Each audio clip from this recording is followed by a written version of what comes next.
Hello everyone, जय हिंद। स्वागत है आपका आपके अपने यूट्यूब चैनल के प्लेटफॉर्म में। आज मैं आपके समक्ष बात कर रहा हूँ 26 सितंबर एसएससी सीजीएल एग्जाम 2024 के सभी महत्वपूर्ण प्रश्नों के संदर्भ में। और ये वीडियो आपके आने वाली सभी परीक्षाओं के लिए अति महत्वपूर्ण और लाभदायक होगा, इसलिए इस वीडियो को जरूर अंत तक देखें। और यदि आपको मेरा वीडियो का कंटेंट अच्छा लगे तो वीडियो को लाइक, शेयर और सब्सक्राइब भी करना। और इसी के साथ अपने वीडियो को स्टार्ट करता हूँ। और फर्स्ट महत्वपूर्ण प्रश्न पूछा गया था कि राज्य की नीति निर्देशक तत्व या डीपीएसपी संविधान के किस अनुच्छेद से किस अनुच्छेद तक हैं। तो इसका आंसर है अनुच्छेद 36 से 51 तक। और भारतीय संविधान में भाग 4 के अनुच्छेद 36 से 51 के अंतर्गत राज्य के नीति निर्देशक तत्वों का प्रावधान किया गया है। और भारतीय संविधान में राज्य के नीति निर्देशक तत्व आयरलैंड देश के संविधान से प्रेरित हैं। और एक बार पुनः रिपीट करता हूँ कि भारतीय संविधान में भाग 4 के अनुच्छेद 36 से 51 के अंतर्गत राज्य के नीति निर्देशक तत्वों का प्रावधान किया गया है। और भारतीय संविधान में राज्य के नीति निर्देशक तत्व आयरलैंड के संविधान से प्रेरित हैं या आयरलैंड देश के संविधान से लिए गए हैं। और नेक्स्ट महत्वपूर्ण प्रश्न पूछा गया था कि गंडक नदी किसकी सहायक नदी है। तो इसका आंसर है गंगा नदी की। और गंडक नदी नेपाल हिमालय से निकलकर पटना बिहार के निकट सोनपुर में गंगा नदी में मिल जाती है। और गंडक की सहायक नदियाँ काली गंडक तथा त्रिशूली गंगा हैं। और इसमें अर्थात गंडक नदी में मिलने वाले गोल गोल पत्थरों को शालिग्राम कहा जाता है। और ये पॉइंट भी कई बार एग्जामों में पूछा जाता है। और नेक्स्ट क्वेश्चन पूछा गया था कि उपराष्ट्रपति का उल्लेख संविधान के किस भाग में है। तो इसका आंसर है भाग 5 में। और भारत के उपराष्ट्रपति का उल्लेख भारतीय संविधान के भाग 5 में किया गया है। और भारत में उपराष्ट्रपति का पद अमेरिका के संविधान से लिया गया है। और उपराष्ट्रपति महोदय राज्यसभा का पदेन सभापति होता है। अब मैं आपके समक्ष बात करूं उपराष्ट्रपति पद से संबंधित महत्वपूर्ण अनुच्छेदों के संदर्भ में, जो कि आने वाली सभी परीक्षाओं के लिए अति महत्वपूर्ण होगा। भारतीय संविधान के अनुच्छेद 63 में भारत के लिए एक उपराष्ट्रपति होगा का प्रावधान किया गया है। संविधान के अनुच्छेद 64 में उपराष्ट्रपति राज्यसभा का पदेन सभापति होगा का प्रावधान किया गया है। अनुच्छेद 65 में उपराष्ट्रपति कार्यवाहक राष्ट्रपति के रूप में कार्य करेंगे का प्रावधान किया गया है। संविधान के अनुच्छेद 66 में उपराष्ट्रपति महोदय के निर्वाचन संबंधी प्रावधानों का उल्लेख किया गया है। और उपराष्ट्रपति का चुनाव एकल संक्रमणीय मत पद्धति के द्वारा होता है। और भारतीय संविधान के अनुच्छेद 67 में उपराष्ट्रपति महोदय के कार्यकाल का उल्लेख किया गया है। और भारतीय संविधान के अनुच्छेद 68 में उपराष्ट्रपति महोदय के आकस्मिक रिक्ति और निर्वाचन का प्रावधान किया गया है। अर्थात यदि किसी कारण से उपराष्ट्रपति की मृत्यु हो जाती है या पद त्याग कर देते हैं तो उस स्थिति में उपराष्ट्रपति के निर्वाचन का प्रावधान किया गया है। और संविधान के अनुच्छेद 69 या आर्टिकल 69 में उपराष्ट्रपति पद के शपथ का उल्लेख किया गया है। और उपराष्ट्रपति महोदय को शपथ राष्ट्रपति के द्वारा दी जाती है। और नेक्स्ट महत्वपूर्ण प्रश्न पूछा गया था कि भारतीय संविधान का कौन सा भाग राज्य विधानमंडल से संबंधित है। इसका आंसर है भाग 6। और भारतीय संविधान का अनुच्छेद 168 राज्यों में विधान मंडलों के गठन से संबंधित है। और भारतीय संविधान के भाग 6 में अनुच्छेद 168 से अनुच्छेद 212 में राज्य विधायिका की संगठन, संरचना, अवधि, अधिकारियों, प्रक्रिया, विशेषाधिकार और अन्य जिम्मेदारियों का उल्लेख किया गया है। और नेक्स्ट महत्वपूर्ण प्रश्न पूछा गया था कि निम्नलिखित दिए गए समाज और उनके संस्थापकों का मिलान कीजिए। बात करूं मैं समाज और उनके संस्थापकों के संदर्भ में, तो जैसे कि रामकृष्ण मिशन और रामकृष्ण मिशन की स्थापना स्वामी विवेकानंद जी ने वर्ष 1897 में की थी। और नेक्स्ट है आर्य समाज, और आर्य समाज की स्थापना दयानंद सरस्वती जी ने वर्ष 1875 में की थी। और नेक्स्ट है ब्रह्म समाज, और ब्रह्म समाज की स्थापना राजा राम मोहन राय ने वर्ष 1828 में की थी। और नेक्स्ट है प्रार्थना समाज, और प्रार्थना समाज की स्थापना डॉक्टर आत्माराम पांडुरंग ने वर्ष 1867 में की थी। बात करूं मैं अन्य महत्वपूर्ण सामाजिक संगठन और उनके संस्थापकों के संदर्भ में, और जैसे कि फर्स्ट है तत्वबोधिनी सभा, और तत्वबोधिनी सभा की स्थापना देवेंद्र नाथ टैगोर ने वर्ष 1839 में की थी।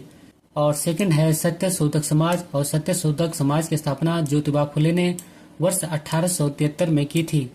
और नेक्स्ट है सर्वेंट ऑफ इंडिया सोसाइटी, और इसकी स्थापना गोपाल कृष्ण गोखले ने वर्ष 1905 में की थी। और नेक्स्ट है आत्मीय सभा। और आत्मीय सभा की स्थापना राजा राम मोहन राय ने वर्ष 1815 में की थी।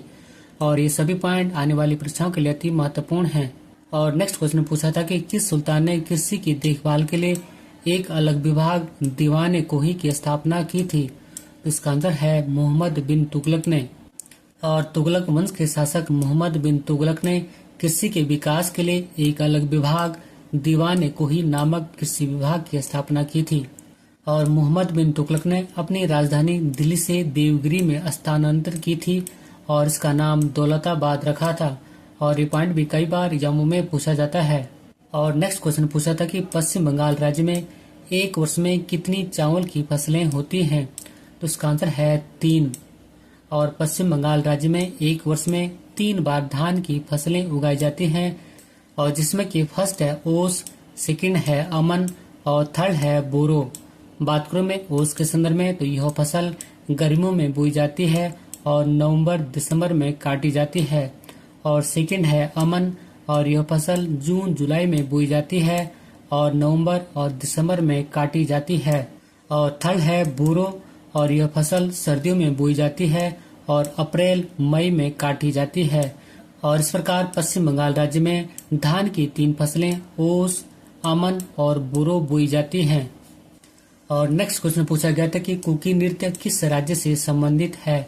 इसका आंसर है नागालैंड राज्य से, अर्थात कुकी नृत्य नागालैंड राज्य से संबंधित है। और नेक्स्ट क्वेश्चन पूछा गया था कि वॉकलैंड किस खेल से संबंधित है? इसका आंसर है कबड्डी खेल से, अर्थात वॉकलैंड कबड्डी खेल से संबंधित है। बात करूं मैं कबड्डी खेल से संबंधित महत्वपूर्ण जानकारियों के संदर्भ में, तो कबड्डी खेल में एक पक्ष में खिलाड़ियों की संख्या 7 होती है।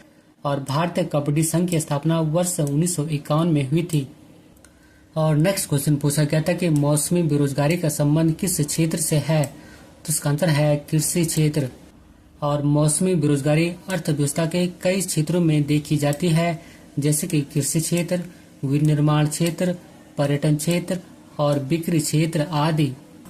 बात करूं मैं मौसमी बेरोजगारी के संदर्भ में, तो वह बेरोजगारी की स्थिति है जिसमें किसी विशेष मौसम में काम नहीं होने के फलस्वरूप व्यक्ति को रोजगार नहीं मिल पाता है। तो इस प्रकार की बेरोजगारी मौसमी बेरोजगारी कहलाती है।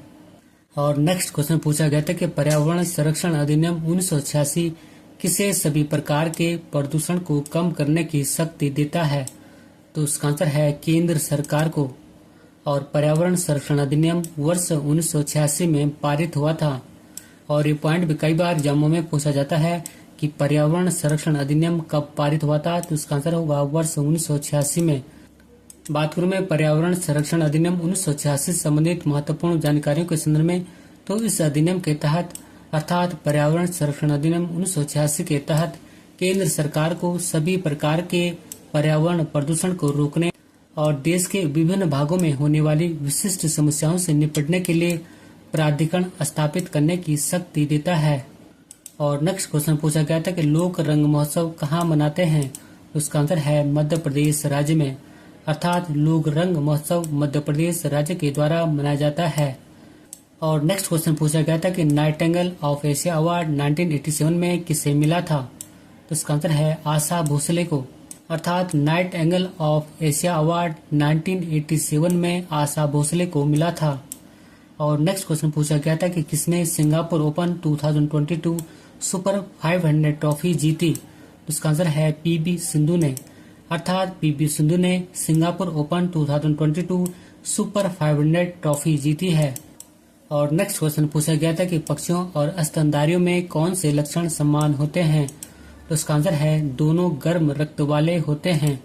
और दोनों अर्थात पक्षी और स्तनधारी जीव होमोथर्मिक अर्थात गर्म रक्त वाले जानवर हैं जो शरीर के तापमान को स्थिर बनाए रखने में सक्षम हैं। और दोनों अर्थात पक्षी और स्तनधारी जीव फेफड़ों से सांस लेते हैं। और नेक्स्ट महत्वपूर्ण प्रश्न पूछा गया था कि अरविंद पारिक किस वाद्य यंत्र से संबंधित हैं? उसका आंसर है सितार वाद्य यंत्र से, अर्थात अरविंद पारिक का संबंध सितार वाद्य यंत्र से है। बात करूं मैं महत्वपूर्ण नोट पॉइंट के संदर्भ में, तो संगीत वाद्य यंत्र सितार का आविष्कार अमीर खुसरो ने किया था। और ये पॉइंट भी कई बार एग्जामों में पूछा जाता है कि सितार का आविष्कार किसने किया था? उसका आंसर होगा अमीर खुसरो ने। और नेक्स्ट महत्वपूर्ण प्रश्न पूछा गया था कि गदर पार्टी की स्थापना संयुक्त राज्य अमेरिका के सैन फ्रांसिस्को में किसने किया था? इसका आंसर है लाला हरदयाल और सोहन सिंह भाकना ने। और लाला हरदयाल और सोहन सिंह भाकना ने वर्ष 1913 में सैन फ्रांसिस्को संयुक्त राज्य अमेरिका में गदर पार्टी की स्थापना की थी। और एक बार पुनः रिपीट करता हूँ कि गदर पार्टी की स्थापना लाला हरदयाल और सोहन सिंह भाकना ने संयुक्त राज्य अमेरिका के सैन फ्रांसिस्को में की थी। और नेक्स्ट महत्वपूर्ण प्रश्न पूछा गया था कि कैसलिंग किस खेल से संबंधित है? इसका आंसर है शतरंज से। अर्थात कैसलिंग शब्द शतरंज खेल से संबंधित है। बात करो मैं शतरंज खेल से संबंधित अन्य महत्वपूर्ण शब्दावलियों के संदर्भ में, जैसे कि bishop, gambit, pawn, grand master, rating, rank, castle, checkmate, stalemate, FIDE, knight, Elo, pieces और चेक आदि शतरंज से संबंधित महत्वपूर्ण शब्दावली हैं। और नेक्स्ट क्वेश्चन पूछा गया था कि भारतीय संविधान में न्यायिक समीक्षा की शक्ति और न्यायपालिका की स्वतंत्रता का प्रावधान किस देश से लिया गया है? तो इसका आंसर है संयुक्त राज्य अमेरिका से। अर्थात भारतीय संविधान में न्यायिक समीक्षा की शक्ति और न्यायपालिका की स्वतंत्रता का प्रावधान संयुक्त राज्य अमेरिका के संविधान से लिया गया है। बात करूं मैं भारतीय संविधान में संयुक्त राज्य अमेरिका के संविधान से लिए गए महत्वपूर्ण प्रावधानों के संदर्भ में, और जैसे कि फर्स्ट है मौलिक अधिकारों का प्रावधान, सेकंड है निर्वाचित राष्ट्रपति एवं उस पर महाभियोग की प्रक्रिया का प्रावधान, नेक्स्ट है उपराष्ट्रपति का प्रावधान, नेक्स्ट है न्यायपालिका की स्वतंत्रता का प्रावधान, और नेक्स्ट है प्रस्तावना का प्रावधान। जबकि भारतीय संविधान में प्रस्तावना की भाषा को ऑस्ट्रेलिया के संविधान से लिया गया है।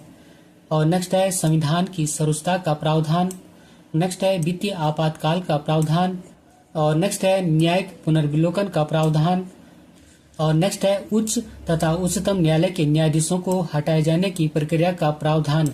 अर्थात हाई कोर्ट और सुप्रीम कोर्ट के जजों को हटाए जाने की प्रक्रिया का प्रावधान संयुक्त राज्य अमेरिका के संविधान से लिया गया है। एक बार पुनः रिपीट करता हूँ कि भारतीय संविधान में संयुक्त राज्य अमेरिका के संविधान से लिए गए महत्वपूर्ण प्रावधान, जैसे कि फर्स्ट है मौलिक अधिकारों का प्रावधान, सेकंड है निर्वाचित राष्ट्रपति और उस पर महाभियोग की प्रक्रिया का प्रावधान, और नेक्स्ट है उपराष्ट्रपति का प्रावधान, नेक्स्ट है न्यायपालिका का स्वतंत्रता का प्रावधान, नेक्स्ट है संविधान की प्रस्तावना। जबकि भारतीय संविधान की प्रस्तावना की भाषा को ऑस्ट्रेलिया के संविधान से लिया गया है। और नेक्स्ट है संविधान की सरोजता का प्रावधान, नेक्स्ट है वित्तीय आपातकाल का प्रावधान, और नेक्स्ट है न्यायिक पुनर्विलोकन का प्रावधान, और नेक्स्ट है उच्च तथा उच्चतम न्यायालय के न्यायाधीशों को हटाए जाने की प्रक्रिया का प्रावधान संयुक्त राज्य अमेरिका के संविधान से लिया गया है। और ये सभी पॉइंट एग्जाम पर्पस की दृष्टि से अति महत्वपूर्ण हैं। और दोस्तों, यदि आपको मेरा वीडियो का कंटेंट अच्छा लगे तो वीडियो को लाइक, शेयर और चैनल को सब्सक्राइब भी करना। और नेक्स्ट महत्वपूर्ण प्रश्न पूछा गया था कि भारत में मथुरा कला शैली का आरंभ किसके द्वारा किया गया था? इसका आंसर है कुषाण वंश के शासकों के द्वारा। और मथुरा शैली एवं गंधार शैली का विकास कुषाण शासक कनिष्क के शासन काल में हुआ था।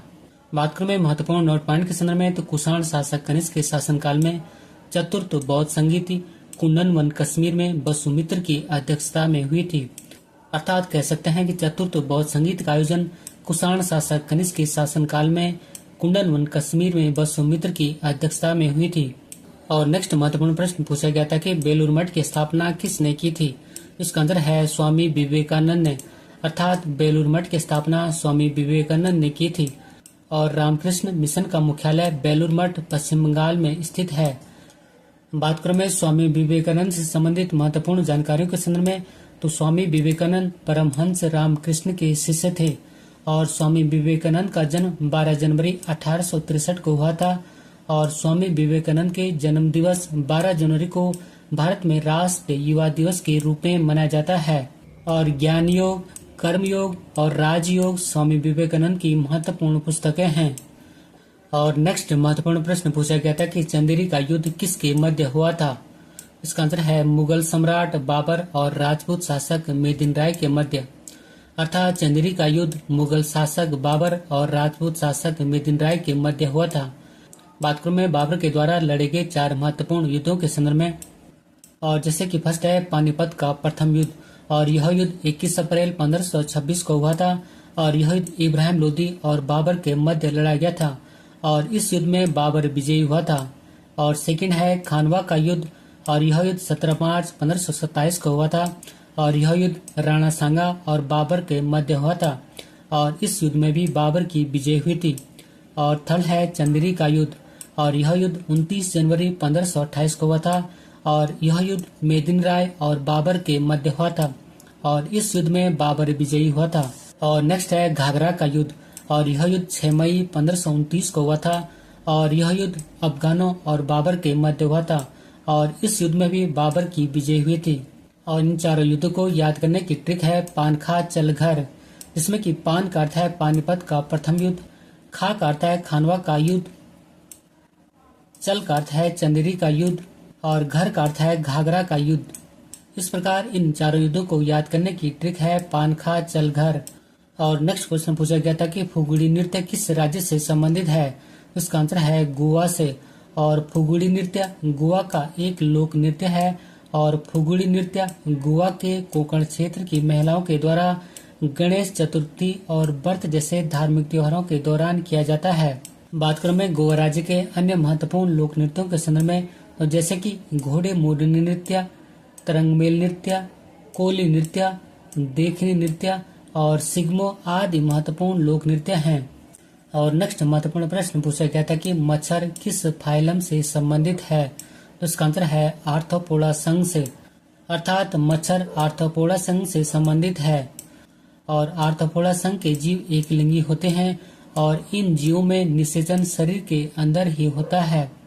बात करूं मैं आर्थ्रोपोडा संघ के अन्य प्रमुख उदाहरणों के संदर्भ में तो जैसे तिलचट्टा, झींगा मछली, मच्छर, मधुमक्खी और टिड्डी आदि आर्थ्रोपोडा संघ के महत्वपूर्ण उदाहरण हैं। और नेक्स्ट क्वेश्चन पूछा गया था कि पर्वतों पर सबसे अधिक वर्षा कहाँ होती है। तो इसका आंसर है पवनमुखी ढाल पर। और पर्वतों पर सबसे अधिक वर्षा आमतौर पर पवनमुखी ढाल पर होती है।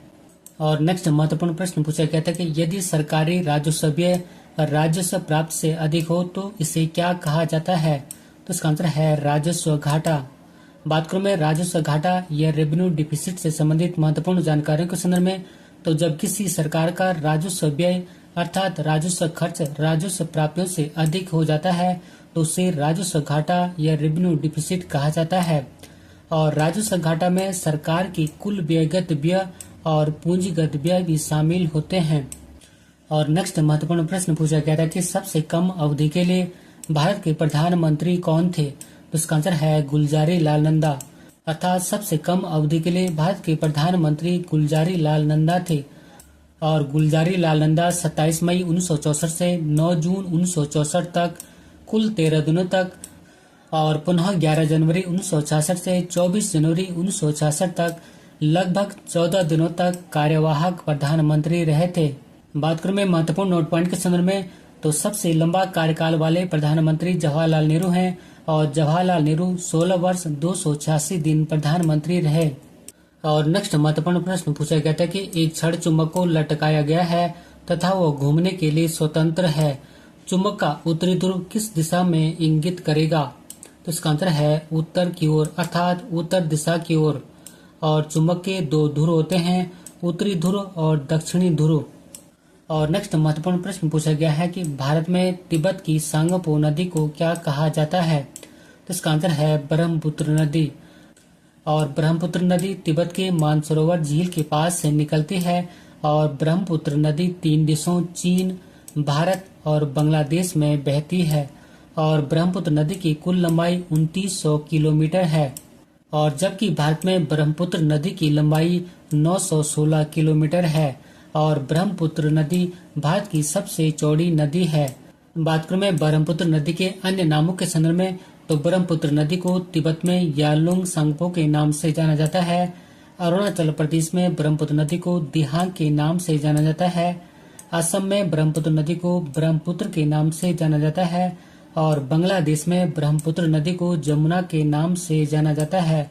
और ये सभी पॉइंट एग्जाम पर्पज की दृष्टि से अति महत्वपूर्ण हैं। और नेक्स्ट महत्वपूर्ण प्रश्न पूछा गया था कि मानव विकास सूचकांक 2022 में श्रीलंका की रैंक क्या है। तो इसका आंसर है 73।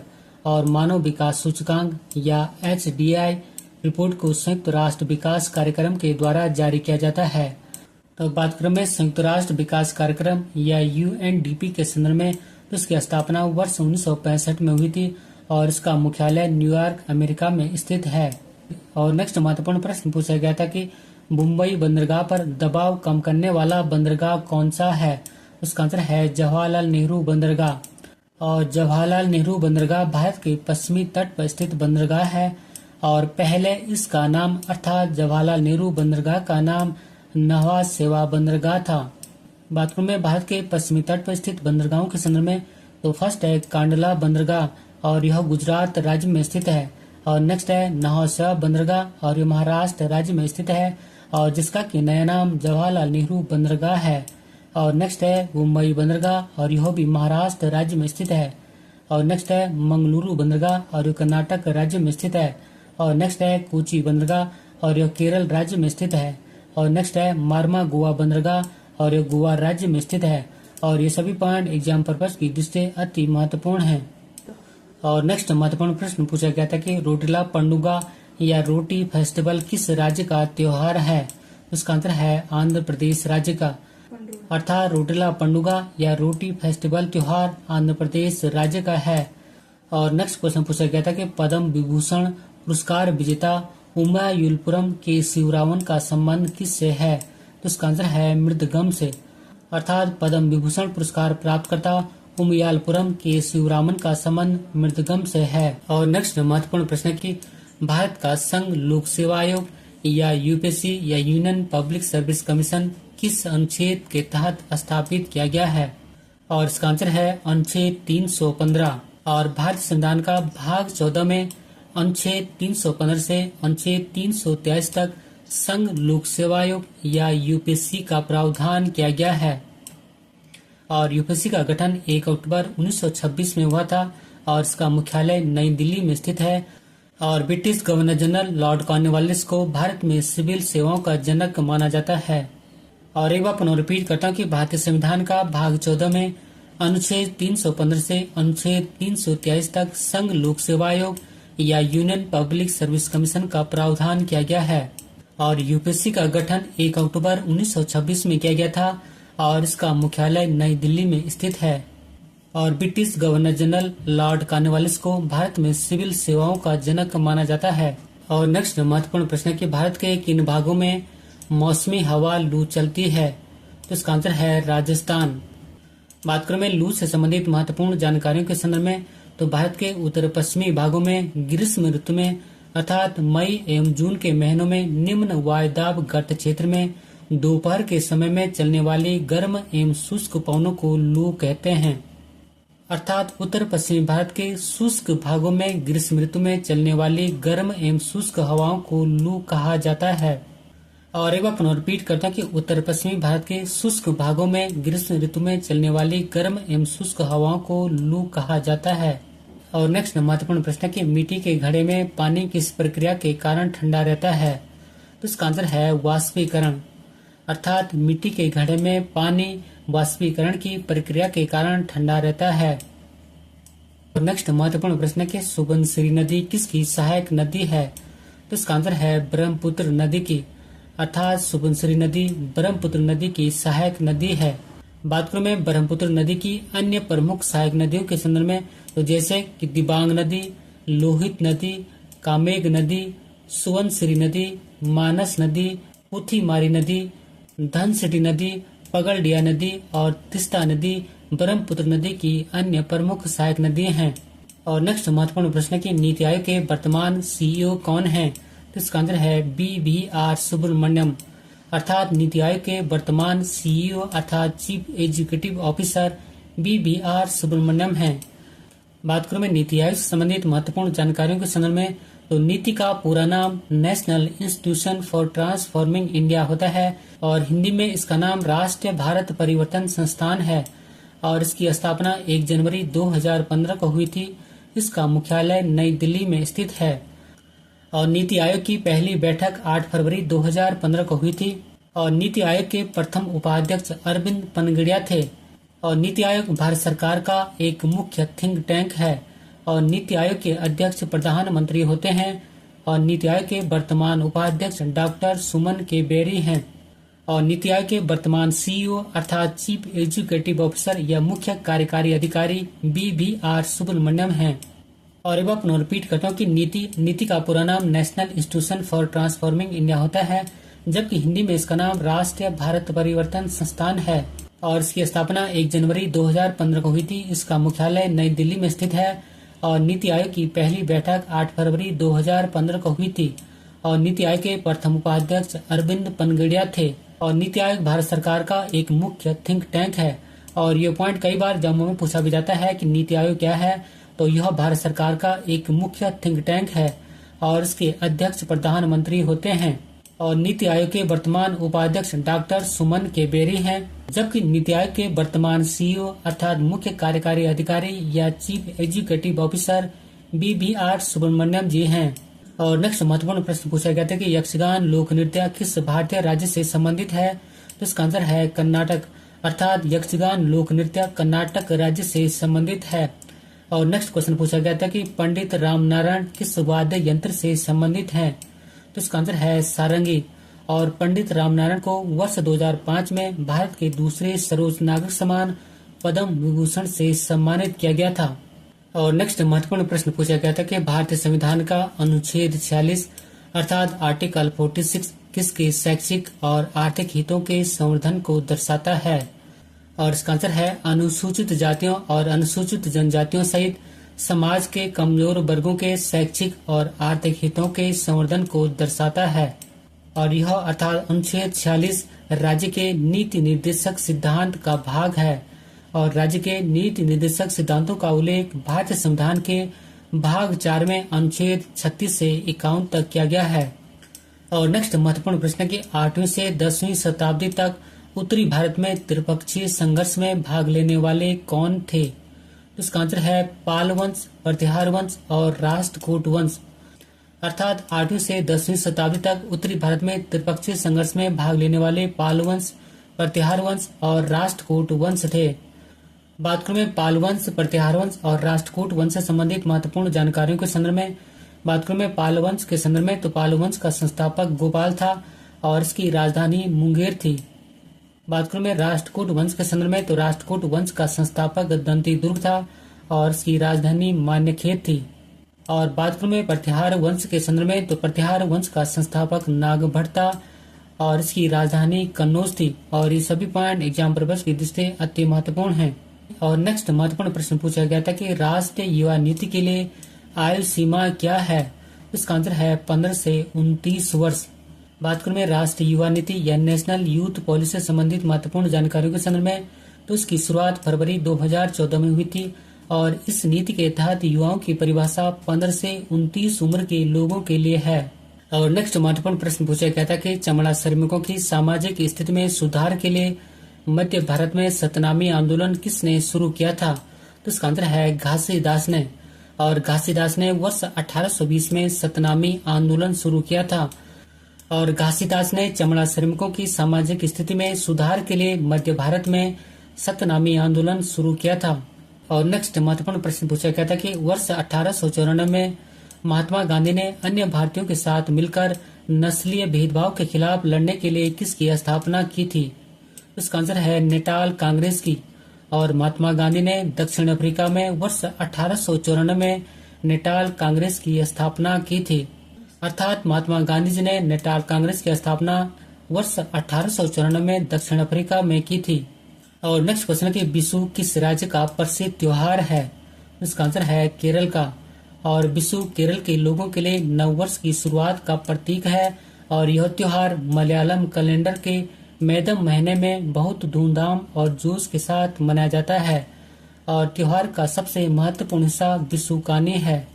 और एक बार पुनः रिपीट करता हूँ कि विशु केरल राज्य का प्रसिद्ध त्योहार है और यह नववर्ष की शुरुआत का प्रतीक है।